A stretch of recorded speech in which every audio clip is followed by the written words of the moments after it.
জন্মদিন বলে কথা, একটু বাইরে গিয়ে খাওয়া দাওয়া করবো না, সেটা আবার কখনো হয় নাকি? তো আমরা চলে গিয়েছিলাম এটা সোদপুরের চাকনাওয়ালা একটা রেস্টুরেন্টে। খুব সুন্দর রেস্টুরেন্টটা, সাজানো গোছানো। আমার তো খুব ভালো লেগেছে। তা ভাবলাম একটু ভিডিও করে তোমাদের কাছে শেয়ার করি, তোমাদেরও ভালো লাগবে। আর একজন কি খাবে সেটা নিয়ে খুব চিন্তা ভাবনা করছি। কি গো, চিন্তায় পড়ে গেছো? বেচারা চিন্তায় পড়ে গেছে, কি খাওয়া যায়।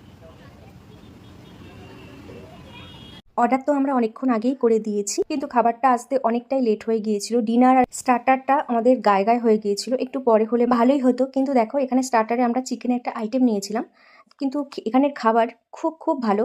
তোমরা যদি এখানে কেউ কাছাকাছি থাকো, অবশ্যই এখানে এখানে আসতে পারো। খাবারগুলো ভীষণ টেস্টি, আমার তো খুব ভালো লেগেছে। আর এরা এত খাবার খুব স্লোভাবে সার্ভ করছিল বলে কিন্তু আমরা অনেক কিছু অর্ডার করতাম, সেটা নিতে পারলাম না।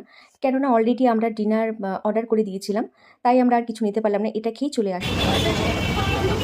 কেমন খাচ্ছ?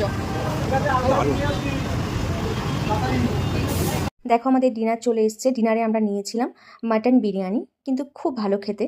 প্রত্যেকটা খাবার আমি তোমাদের তো আগেও বললাম, খুব খুব ভালো খেতে, ভীষণ টেস্টি। তোমরা পারলে একবার এখানে এসে ঘুরে যাও। আর আমার ভিডিওটা কেমন লাগলো অবশ্যই কমেন্টে জানিও। টাটা।